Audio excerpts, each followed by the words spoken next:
زميلنا عاصم الشندويلي اللي موجود في الموقع بعت لنا دلوقتي فيديو الآن صوت وصورة. نشوف عاصم أيضا هذا أحدث فيديو الآن، نشوف.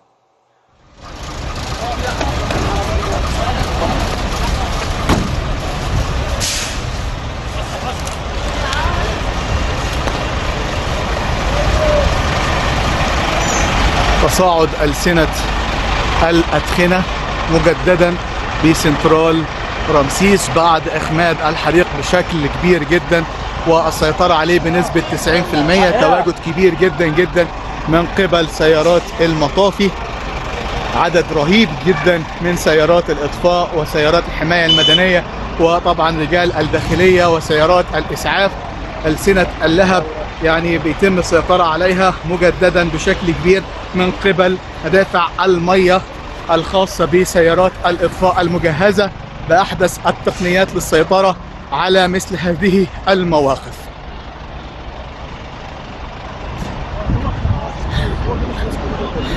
زي ما حضراتكم شايفين يمكن دي آثار المية الخاصة بإخماد الحريق.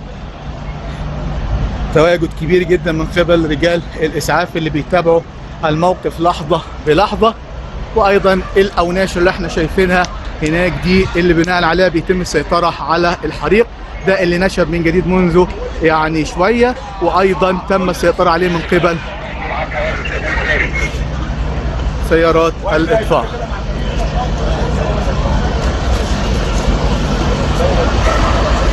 ده الدخان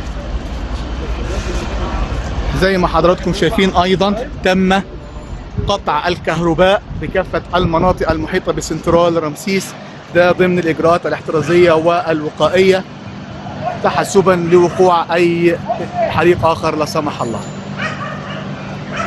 هذا هو الموقف الآن على الهواء مباشرة. بشكرك يا عاصم، بشكرك يا عاصم. هذا فيديو أيضا خاص بينا وحصريا. هذا المشهد اللي قدام حضراتكم يقول لحضراتكم الدولة اتحركت ازاي. المشهد ده هو معبر كيف تحركت الدولة المصرية وأجهزتها ومؤسساتها.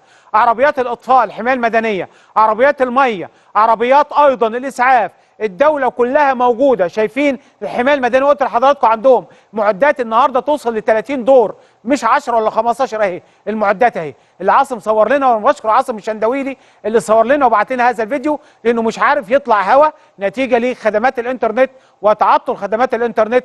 ادي شبكات وادي الشغل اللي حاصل. وزاره الداخليه والحمايه المدنيه، ادي الاوناش والاجهزه الخاصه بالحمايه المدنيه واللي هي بتقوم بعمليات إخماد الحريق. أعداد كبيرة جدا من العربيات اللي موجودة في المكان ده. شارع رمسيس زي ما احنا بنتابع قدام شركة أو مركز الرئيسي لسنترال رمسيس. شارع رمسيس الآن هو مكان مخصص لعربيات الإسعاف، شايفينها عربيات الدفاع المدني، سيارات الخاصة بالمي مملوءة بكميات هائلة من المياه أيضا لمساعدة. ادي بصوا، ادي رجال، نقف هنا يوسف، بصوا المشهد الجميل ده. ده مشهد، بصوا هنا اهو، دي رجال الحمايه المدنيه.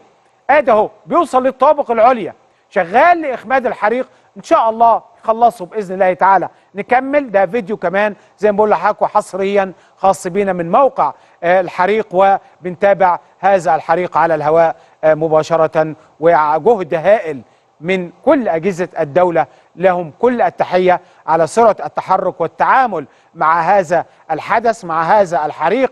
الكل تحرك والحمد لله الحمد لله. إن شاء الله مفيش عندنا حتى الآن إلا يعني إصابات، 21 حالة إصابة، ما عندناش وفيات حتى الآن الحمد لله، ولا نتمنى أبدا لا إصابات ولا وفيات بفضل الله إن شاء الله. ولكن عندنا